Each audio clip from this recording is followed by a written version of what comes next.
ഇറാനെതിരെ അമേരിക്കയും ഇസ്രയേലും നീങ്ങുന്നത് സമ്പൂർണ്ണ യുദ്ധത്തിലേക്ക് തന്നെ. ഇക്കാര്യം ട്രംപിന്റെ വാക്കുകളിൽ തന്നെ വ്യക്തമാണ്.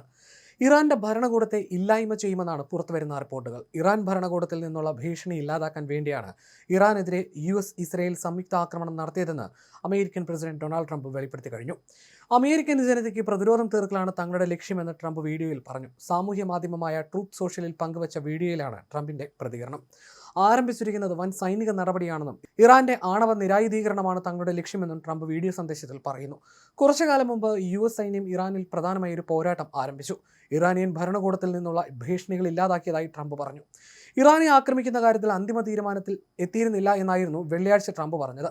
ഇറാന്റെ ആണവ ചർച്ചകൾക്കിടെ അവരുടെ നിലപാടിൽ താൻ സന്തുഷ്ടനായിരുന്നുവെന്നും അദ്ദേഹം പറഞ്ഞിരുന്നു. ഇതിന് പിന്നാലെയാണ് ഇസ്രായേൽ സംയുക്തമായി ഇറാനിൽ ആക്രമണം നടത്തിയിരിക്കുന്നത്.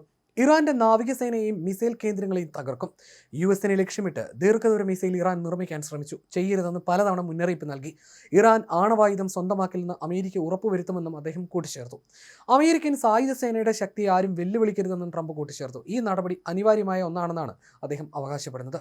ഇന്ന് രാവിലെ ഇറാൻ തലസ്ഥാനമായ ടെഹ്റാനിൽ മിസൈൽ ആക്രമണം നടത്തിയത് അമേരിക്ക ഇസ്രായേൽ സംയുക്ത നീക്കമായിട്ടായിരുന്നു. ഇറാന്റെ പരമോന്നത നേതാവ് ആയത്തുള്ള അലി ഖമേനിയുടെ ഓഫീസിന് തൊട്ടടുത്താണ് സ്ഫോടനം നടന്നത്. നഗരത്തിൽ ഖമേനിയുടെ ഓഫീസിന് സമീപത്ത് നിന്ന് പുകപടലങ്ങൾ ഉയർന്ന ദൃശ്യങ്ങൾ പുറത്തു വന്നു. ഖമേനി സ്ഫോടന സമയം ഓഫീസിൽ ഉണ്ടായിരുന്നു എന്ന കാര്യത്തിൽ വ്യക്തതയില്ല. അമേരിക്കയുമായിട്ടുള്ള തർക്കം രൂക്ഷമായതോടെ കഴിഞ്ഞ കുറച്ച് ദിവസങ്ങളായി അദ്ദേഹം പൊതുവേദികളിൽ പ്രത്യക്ഷപ്പെട്ടിരുന്നില്ല. 3 സ്ഫോടനങ്ങളാണ് ഇറാൻ തലസ്ഥാനമായ ടെഹ്റാനിൽ ഉണ്ടായത്. യൂണിവേഴ്സിറ്റി സ്ട്രീറ്റിലും ജോംഹൌറി പ്രദേശത്തും മിസൈലുകൾ പതിച്ചു. ഇറാനിലെ സൈനിക കേന്ദ്രങ്ങളെ ലക്ഷ്യമിട്ടാണ് ഇസ്രായേൽ ആക്രമണം നടത്തിയതെന്നാണ് വിവരം.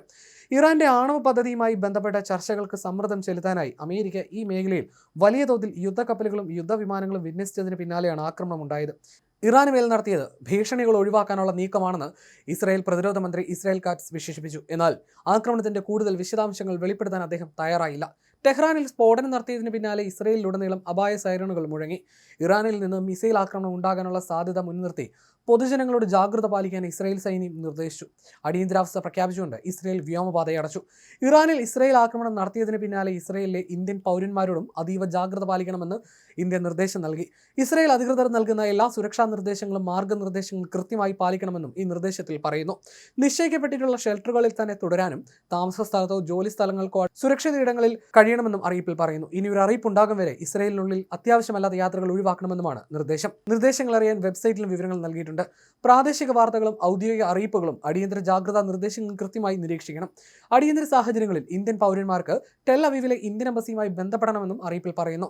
കരയിൽ നിന്ന് കടലിൽ നിന്നുമാണ് ആക്രമണം ഉണ്ടായതെന്നാണ് പുറത്തുവരുന്ന റിപ്പോർട്ടുകൾ. അതേസമയം ഇറാനിൽ ഇസ്രായേൽ നടത്തിയ ആക്രമണത്തിന് പിന്നാലെ തിരിച്ചടി ഉണ്ടാകുമെന്ന ആശങ്കയിൽ നിയന്ത്രണം ശക്തമാക്കുകയാണ് ഇസ്രായേലും അമേരിക്കയും. ഇസ്രായേലിൽ വിദ്യാഭ്യാസ സ്ഥാപനങ്ങളുടെ പ്രവർത്തനം നിരോധിച്ചു. ഖത്തറിലെ ഉദ്യോഗസ്ഥരോട് സുരക്ഷിത സ്ഥാനങ്ങളിലേക്ക് മാറാൻ അമേരിക്ക നിർദ്ദേശം നൽകിയിട്ടുണ്ട്. ഇതിനിടെ മിക്ക ഗൾഫ് രാജ്യങ്ങളിലും സ്ഫോടനങ്ങളുണ്ടായി. ഗൾഫ് രാജ്യങ്ങളെ അത്തരത്തിൽ തീർത്തും അലോസരപ്പെടുത്തുന്നതാണ് ഇപ്പോഴത്തെ യുദ്ധകാഹളങ്ങൾ.